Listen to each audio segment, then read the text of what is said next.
Your sister gets the house. You've never been worth putting on a deed, my mother snapped. So I left, bought my first house without them. Then another, then another. Years later, when Dad asked which one was mine, I said, "Which one? My name is Cole. I'm a paralegal at a real estate firm. I prepare deeds for a living. I watch people sign property transfers every day." My mother told me I wasn't worth being on one. She told this to a man who handles deeds professionally. The irony doesn't escape me. The irony is the fuel. Before the first closing table, there was a family meeting. Vivian, my mother, called a meeting on a Thursday evening in September. Not a casual dinner. A meeting. She sat everyone at the kitchen table in the house she inherited from her mother in 1998, a three-bedroom on Oleander Street appraised at approximately $280,000, which I know because property values are what I do, and I'd pulled the comps 6 months earlier when Vivian mentioned getting the paperwork in order. The kitchen smelled like the coffee she'd made, the kind that sits too long on the burner and turns bitter, and the overhead light flickered the way it had for 2 years because nobody had replaced the ballast, which I'd offered to do twice and been told it's fine. I drove 40 minutes from work, still in my office clothes, still carrying the toner smell from the copy room at Barrett & Cole, where I spend 45 hours a week preparing closing documents for people who are about to own something. I sat at the table. Warren, my father, sat at the end. He had his hands folded the way Warren folds his hands when he knows something is coming and has decided not to intervene, which is the only hand position Warren has ever had during family decisions: folded, neutral, absent while present. Jenna, my sister, 30, sat across from me. She was picking at the edge of a placemat. Vivian stood. She didn't need to stand. There were 4 people in the room, and the room was small. But Vivian stood because the announcement required elevation, and I understand now that the standing was the first cruelty, not the words, the formality of choosing to deliver them on her feet, as if she were presenting at a board meeting instead of telling her son he was worth nothing. Before I tell you what she said, I need to tell you about Vivian on a Tuesday when I was 11. Because without this, she's just a woman who put her son at 0, and women who put their sons at 0 are easy to dismiss. Dismissing Vivian is not the point. The point is that I loved her and she knew it, and the word worth wouldn't have cut if it had come from someone whose opinion didn't matter. When I was 11, I came home from school with a C on a math test. I was crying. Not because of the grade.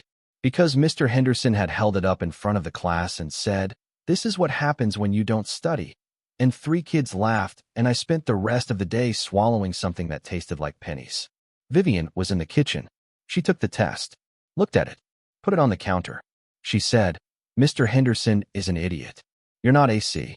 You're a kid who had a bad Tuesday." Then she made grilled cheese, and we sat at this same kitchen table, the one I was sitting at now, the one where she was about to tell me I wasn't worth a deed, and she didn't mention the test again. She just made the sandwich. She noticed I was hurt, and she fed me, and she didn't make it a lesson. She made it lunch. That Vivian, the grilled cheese Vivian, is the one I kept searching for in the woman standing at the table telling me I wasn't worth the paperwork for a house I'd been maintaining with my own hands and my own money. I've made a decision about the house. Your sister gets the deed. She needs the stability. Then she looked at me. You've never been worth putting on a deed. Worth. Not ready. Not in a position. Not, it's complicated. Worth. Evaluation. An appraisal of a person delivered in a kitchen that smelled like burned coffee under a light that nobody fixed. She appraised me at 0. In front of Warren, who said nothing. In front of Jenna, who looked at her placemat. What Vivian didn't know, or didn't consider, is what I'd been doing for that house for 3 years. I mowed the lawn every Saturday. I fixed the gutters twice. I replaced the water heater when it failed in January, $1,400 from my own account. No reimbursement requested because requesting reimbursement from your mother for maintaining her house felt petty, which is a word I've retired from my vocabulary because petty is what families call boundaries when the boundaries inconvenience them. I repainted the fence, replaced the bathroom faucet, caulked the shower. The son Vivian said wasn't worth a deed was the one whose labor kept the deed's property habitable. She handed Jenna an asset that was in condition to accept because of the brother she was excluding from the paperwork. For 2 years before the meeting, I'd also been sending Vivian $300 a month for household expenses. 24 payments. $7,200. The son sending money to maintain a household was excluded from the deed of that household. I funded the property I was told I wasn't worth.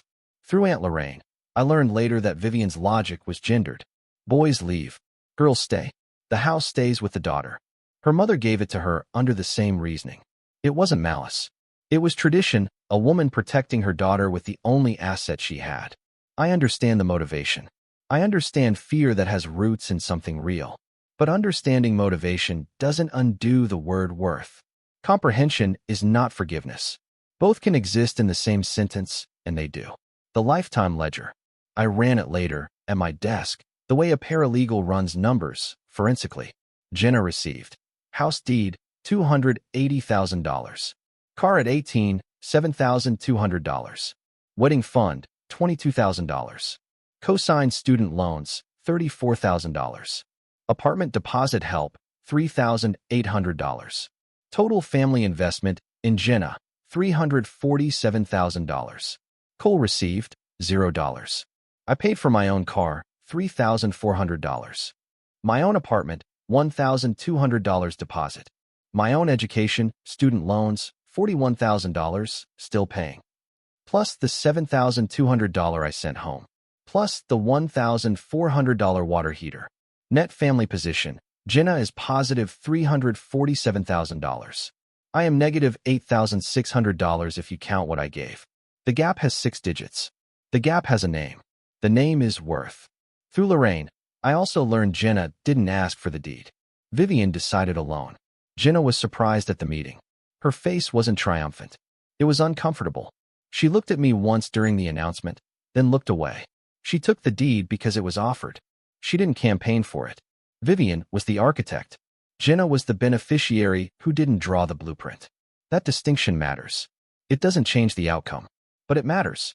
I didn't argue at the table, didn't raise my voice, didn't ask why. I looked at my hands. They were on the table, palms down, the way Warren's were folded. I noticed that, the similarity, the same hands in the same position at the same table, and I made a decision in that moment that my hands would do something Warren's never did. My hands would sign things. My hands would hold pins and close on keys and push open doors that belonged to me. My hands would not fold. I stood up, drove 40 minutes home. The highway was dark and the exit signs passed in the headlights like pages in a book being flipped too fast to read. And I missed my exit by 4 miles because my eyes were on the road, but my brain was in a kitchen that smelled like burned coffee under a light nobody fixed, hearing a word that starts with W and ends with the rest of your life. I took the next exit, doubled back, pulled into my apartment parking lot, and sat in the car with the engine off while the heat faded and the windows started to fog from my breathing. Part of me wanted to call Vivian and ask her to explain the math. $347,000 for Jenna, $0 for me. Part of me wanted to drive back and sit at the table and list every Saturday I'd mowed, every gutter I'd cleaned, every dollar I'd sent. And a small part of me, the part that remembers grilled cheese on a bad Tuesday, wanted to believe she didn't mean it. Wanted to replay the sentence with different emphasis, different context, different intent. Wanted worth to mean something other than what it means in a kitchen where your mother is standing and you are sitting and the light is flickering and nobody is fixing anything. I went inside, sat at my desk, opened a folder, started pulling documents, pay stubs, credit report, bank statements, a pre-qualification checklist from a lender I'd been researching for 6 months. The paralegal built a file, not against Vivian, for himself. The file that would become a mortgage application. The application that would become a closing. The closing that would become a deed. The deed that would have one name on it. Mine. Nobody called that night. Nobody texted. 3 days of silence. The phone stayed dark the way the kitchen light should have stayed bright and didn't. When Vivian finally texted, it was, "The grass needs cutting. Can you come Saturday?" She excluded me from the deed and then asked me to maintain the property. The text is still on my phone. I screenshot it because documentation is the language of people who've learned that memory is unreliable, but timestamps are not. The timestamp is Thursday, 6:14 p.m. The message is 9 words. The 9 words contain the entire relationship. You don't own this, but you'll work on it. I stopped all maintenance. Didn't announce it. Didn't explain. Just stopped. Saturdays became mine again. The gutters clogged within 2 months. The fence post rotted through by spring.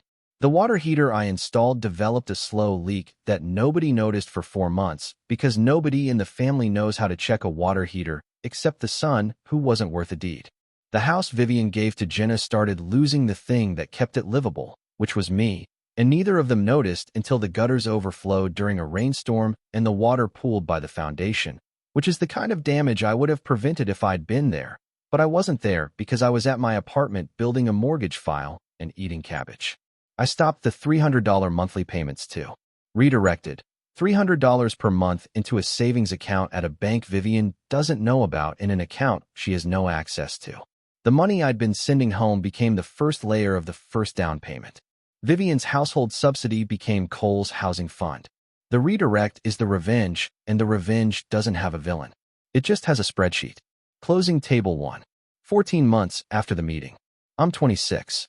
The title company is on the 3rd floor of a building that shares a parking lot with a dentist's office and a place that sells carpet remnants, which is the kind of commercial real estate that tells you the neighborhood is affordable but not fashionable, which is exactly the kind of neighborhood where a 26-year-old paralegal buys his first house.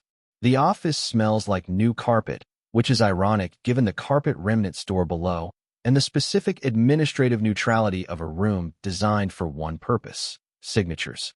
The closing agent is Priya. She works with Barrett and Cole on commercial closings. She sees my name on the documents and raises an eyebrow. The way people raise eyebrows when something they recognize appears in a context they don't expect. Wait, you work at Barrett and Cole. You do these closings for a living. I nod. This is the first one where I sign on the buyer's line. She smiles. She's drinking tea from a thermos that has a sticker of a cat wearing a tiny hat, which she catches me looking at and says, without embarrassment, "My daughter put that there, and I'm not removing it because it's the only decoration I have that wasn't assigned by HR." That sentence, delivered by a notary at a closing table while I was about to sign the most important document of my life, is the kind of human detail that keeps me from treating this story as a revenge narrative and forces me to treat it as what it actually is, which is a person sitting at a table trying to prove something to someone who isn't in the room. The property, 3-bedroom, 1,200 square feet, fixer-upper on Grayson Avenue. $168,000. Found through MLS access at the firm, the kind of access paralegals have and civilian buyers don't, which meant I didn't need an agent. No agent. Saved $5,040 in buyer's commission. That $5,040 went directly into the renovation budget, which is the kind of financial routing that happens when a paralegal buys a house. Every dollar has a destination, and the destination is documented. Down payment, $34,000. Saved over 14 months of overtime at Barrett and Cole, $31 per hour for every hour past 40, and grocery budgets of $40 per week. $40 buys: rice, 10 pounds, $8.99. Dried beans, 4 pounds, $6.49. Eggs, 2 dozen, $7.98. Chicken thighs, 4 pounds, $9.99. And whatever vegetables are on sale, which in January is usually cabbage, and I ate cabbage 4 times a week for 14 months, and cabbage doesn't taste like sacrifice. It tastes like cabbage, but the savings account growing by $600 a week tasted like something Vivian said I'd never be worth. The house needed work. Flooring, $2,800 in materials, 0 labor because I installed it myself over 2 weekends, on my knees with a rubber mallet and a level and YouTube tutorials playing on my phone propped against the baseboard. Kitchen update. For $1,200, I handled the demo with a sledgehammer I borrowed from a contractor friend who asked, "Why are you doing your own demo?" And I said, "Because I can," which was true and also not the full answer. Bathroom remodel. $3,100. I tiled the shower myself at midnight because midnight is when paralegals who are renovating fixer-uppers learn to tile.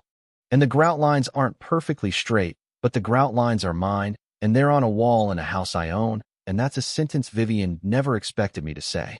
Mortgage, 30-year fixed, 6.2% APR, monthly payment, $824. Affordable. Barely. The barely sits on the edge of the budget the way I sat on the edge of that family meeting, present but precarious, 1 bad month from sliding off. But I didn't slide. The payment went out on the 1st of every month, auto-drafted, and I never missed. Because missing a mortgage payment is something that happens to people who can't manage money, and Vivian's assessment of my worth did not include my capacity to make 12 payments in a row without flinching. And by month 12, the flinching stopped, and the auto draft was just a number leaving an account and being replaced by the next paycheck. And the house was mine in a way that the kitchen table on Oleander Street never was. I signed with Warren's pen. Metal. Heavy. A graduation gift he handed across the kitchen table without a card or a speech, just a box and a nod. The way Warren communicates, through objects instead of sentences, hoping the weight of the pen translates into the weight of the feeling he can't say out loud. It's the only gift from either parent I still use. The pen signed the first deed. 3 deeds would follow. Same ink. The pen is patient. Priya notarized the last page. Handed me 2 keys on a ring. I held them in the parking lot between the dentist and the carpet remnant store, and the keys were cold, and the parking lot was quiet, and I sat in my car, holding them the way you hold evidence, carefully, aware that what you're holding changes the case. Part of me wanted to drive to Oleander Street and put the keys on the kitchen table next to the burned coffee and say, I'm worth this. Part of me wanted to call Vivian and read her the deed number and the purchase price and the mortgage terms and let the numbers be the conversation. And a small part of me, the part that still tastes pennies when he's embarrassed and still remembers grilled cheese on a bad Tuesday, wanted Vivian to be in the passenger seat. Wanted her to be the one holding the keys. Wanted the closing table to have 2 chairs instead of 1. But the keys were mine. And the car was mine. And the parking lot was between a dentist and a carpet store, and nobody was in the passenger seat, and that was going to have to be enough. Between closing tables, the family house declined. Year 2. Jenna is on the deed. Deeds come with property tax. For $1,200 a year. Jenna works part-time as a dental hygienist, makes approximately $32,000. Between her own rent, she doesn't live in the family house. Vivian still lives there. Car payment, student loan payments, and the $4,200 annual tax on a house she owns on paper but doesn't inhabit. Jenna is underwater. The first missed tax payment generates a county notice. The second generates a lien warning. Vivian calls me. I see her name on the screen at work, between 2 closing files for clients who can afford their properties. I don't answer. Year 3. The roof. $12,000 estimate. Vivian calls Warren. Warren calls Jenna. Jenna calls me for the first time in 2 years. Mom says you'd know who to call for the roof. Not can you help. Not I need advice. You'd know who to call. The expectation that I'll service the house I was excluded from persists like a subscription nobody canceled. I give her 3 contractor names because I'm not cruel.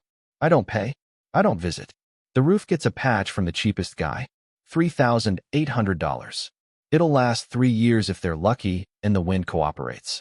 Through Lorraine, I hear Vivian's narrative. If he wasn't so selfish, he'd help with the house. Selfish.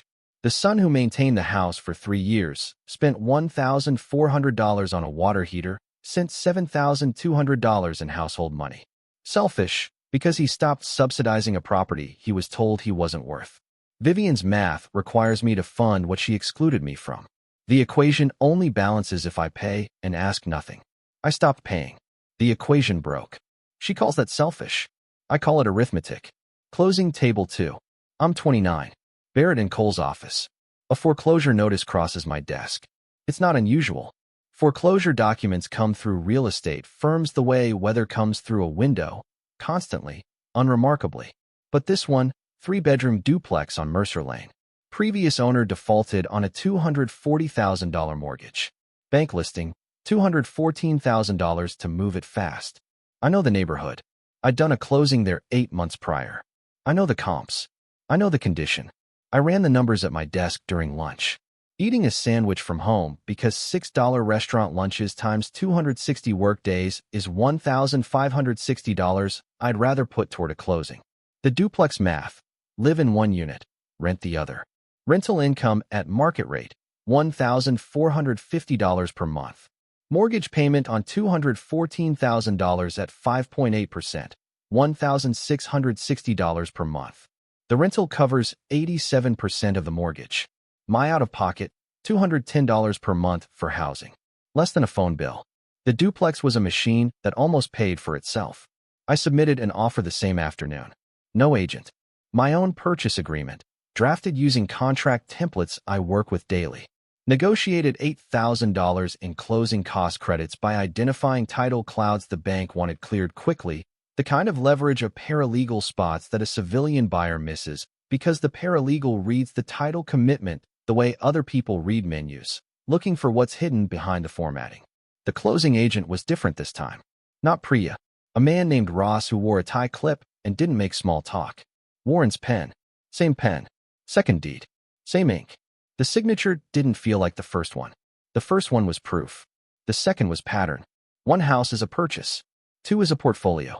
The rental income, $1,450 per month. Vivian's family house, inherited free and clear, costs approximately $680 per month in property tax, insurance, and maintenance. My rental income from half a building I bought at a foreclosure listing exceeds what Vivian spends maintaining a house she got for free. The son she said wasn't worth a deed generates more monthly property income than the mother who denied him. The math is the confrontation. The math doesn't need a speech. On the mortgage application, the form asks for an emergency contact. The first application, 14 months after the meeting, had Vivian's name. Muscle memory. The second application has my partner's name. The small act of removing my mother from a line on a form was the first boundary I documented in a county office. The form doesn't know it's a boundary. It's just a line. But the line used to say Mom, and now it says someone who answers when I call. Year 4. Warren called. The phone rang on a Wednesday evening. I was at the duplex, in the kitchen of my unit, eating leftover pasta from a pot I'd made too much of because cooking for one still produces portions for two. Which is a habit I haven't corrected and probably won't because correcting it would mean accepting that the second portion has no destination, and acceptance is a room I enter selectively. Warren's name on the screen. Warren has not called since the deed meeting. For years of silence. Not hostility. Silence. The specific silence of a man who communicates through presence without participation, who sits at tables and folds his hands and occupies chairs the way background noise occupies a room, constantly, unremarkably, and without anyone noticing when it stops. He said 9 words. I should have said something at that table. 9 words. I was holding a fork. The pasta was getting cold. The kitchen smelled like garlic and olive oil and the specific warmth of a duplex unit that I own half of and rent the other half of and maintain entirely by myself. And I stood in that kitchen and listened to my father say the first honest thing he'd ever said to me. Not an apology. Not an explanation. An acknowledgement that the table existed and the silence at it was his. The acknowledgement arrived 4 years late, which is too late for the meeting and exactly on time for the relationship, because Warren operates on a delay the way old pipes operate on pressure, slowly, reluctantly, but eventually. I didn't say much. Thanks for calling, Dad. Not, I forgive you. Not, it's fine. Thanks for calling. Because thanking someone for the minimum is the most honest response I had. The pasta went cold. I ate it cold. Cold pasta after an honest phone call from your father is still better than hot pasta in a family that doesn't call. 6 months later, he asked to visit. Can I come see your place? Singular. Your place. He didn't know there were 3. Vivian never told him. She knew through Lorraine, because family information moves through ants the way water moves through plumbing, inevitably and slightly contaminated by the time it arrives. But Vivian kept my properties from Warren the same way she kept me from the deed. My success was classified information in the house that classified me as worthless. I gave him the address of the 3rd house. Not the fixer-upper. Not the duplex. The $342,000 one. Because if Warren was going to see one, he was going to see the one that answered his question before he asked it. Closing table 3. I'm 32. The 3rd purchase isn't a rescue. It isn't a foreclosure or a fixer-upper or a financial instrument disguised as a home. It's a house I chose because I walked through it during an open house on a Saturday afternoon and stood in the kitchen and the bay window let in the morning light in a way that stopped me, the way certain light stops certain people, the way a sentence in a book stops you because it says something you've been thinking but haven't found the words for. The bay window said, you can stop proving things. This house is not an argument. This house is a home. $342,000. Down payment, $68,000. Funded by equity from the first 2 properties plus savings accumulated over 6 years of living below my means, which is a phrase that sounds noble in financial advice columns and feels like cabbage 4 times a week in real life. Monthly payment, $1,890. I can afford it. Comfortably. The word comfortably applied to a mortgage payment would have been science fiction at 25. At 32, it's a cell in a spreadsheet that balances without adjusting, and the spreadsheet is saved on a desktop in a home office in a house I own, which is a sentence that has 3 levels of ownership in it, and none of them were given. The closing was at a title company I'd never worked with. New agent. New office. Same pen. Warren's pen. Metal. Heavy. 3 deeds. 3 signatures. Same ink. I held the pen differently this time. The first closing, I gripped it like a weapon. The second, like a tool. The third, like a pen. Just a pen that happens to sign things that end up in county offices. The transition from weapon to tool to pen is the transition from anger to strategy to peace. And the transition took 7 years. And the pen was the same pen the entire time. Which means the pen didn't change, I did. Total portfolio at 32. House 1 on Grayson, $168,000 purchase. Current value $194,000. Rented at $1,650 per month. House 2 on Mercer, $214,000 duplex. Current value $248,000. 1 unit rented at $1,450 per month. House 3, $342,000 primary residence. Bay window, morning light. The first house I bought for the light instead of the leverage. Total assessed value, approximately $784,000. Total family contribution, $0. Total agents used, 0. Total deeds with my name, 3. Total deeds Vivian said I was worth, 0. The gap between her assessment and the county recorders is $784,000 and 3 files in 3 different municipal offices that will outlast both of us, and the kitchen table where she stood up to deliver a sentence she probably doesn't remember the way I do, because the person who says worth forgets it faster than the person who hears it. Warren came on a Saturday. He stood in the driveway looking at the house the way people look at things they haven't been invited to see, carefully, from a distance that says, I don't know if I'm allowed closer. He was wearing a jacket I'd never seen, a navy windbreaker that still had the creases from the store packaging, which means he bought it for the visit, which means the visit mattered enough to buy a jacket for, which is more preparation than Warren has ever shown for anything related to me. And the jacket told me more about Warren's feelings than 4 years of phone silence and 9 words on a Wednesday evening. I opened the door. He stepped inside the way you step into a museum, looking up first, then around, then down at his shoes to make sure they're clean, which they were, because Warren also cleaned his shoes for the visit. Another detail I noted, another preparation from a man whose entire parenting style has been unprepared. The kitchen, the bay window. The light was doing what it does in the afternoon, coming through at an angle that turns the countertop gold. Warren put his hand on the counter, ran it along the edge. He wasn't inspecting. He was touching.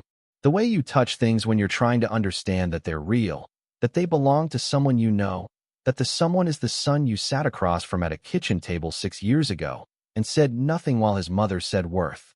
The living room. The hardwood I'd learned to appreciate after refinishing it in the first house. The fireplace I don't use but like the idea of, which is an honest reason to buy a house with a fireplace, and possibly the most honest reason anyone has ever given. The backyard through the sliding glass door, the fence, the lawn, the specific quiet of a yard that belongs to one person who maintains it, because maintenance is not a chore when the property is yours. In my home office, on the wall, 3 frames. Not the original deeds. Copies. But framed. 3 frames. 3 signatures. 3 properties. Warren stood in front of them for a long time. The room was warm from the afternoon sun. I could hear the neighbor's dog barking at something through the wall, a distant, rhythmic bark that sounded more like a statement than a complaint. Warren's breathing was steady but deliberate, the breathing of a man looking at evidence of a life he missed because he folded his hands at a table and let it happen. He didn't say anything in front of the frames. He just looked. The way you look at a report card when the grades are good and you realize you weren't part of any of the studying. The frames were clean. The signatures were mine. The properties were documented in 3 different county offices across 2 municipalities.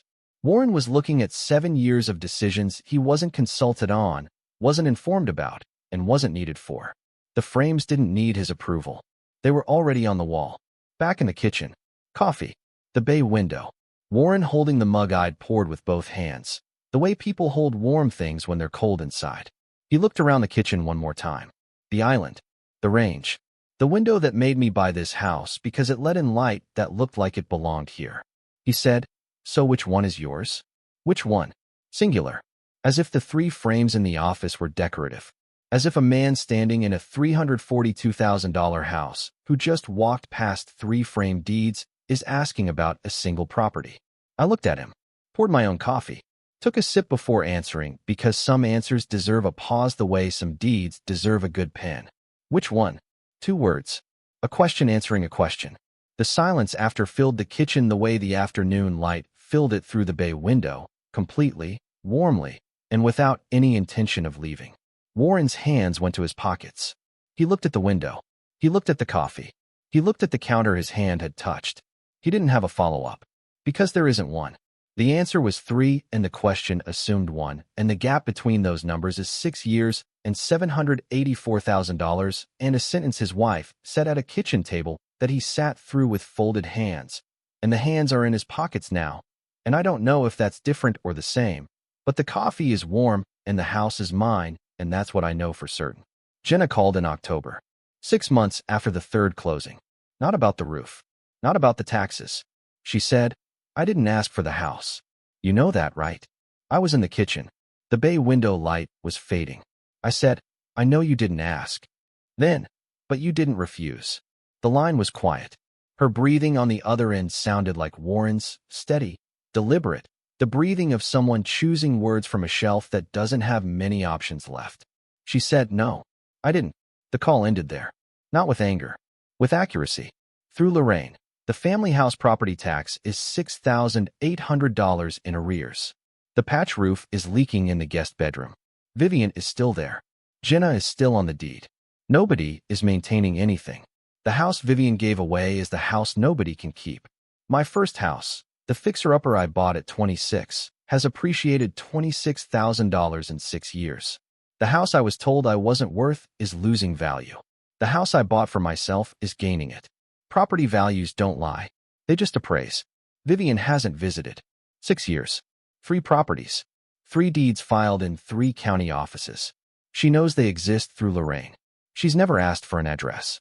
Never offered to come.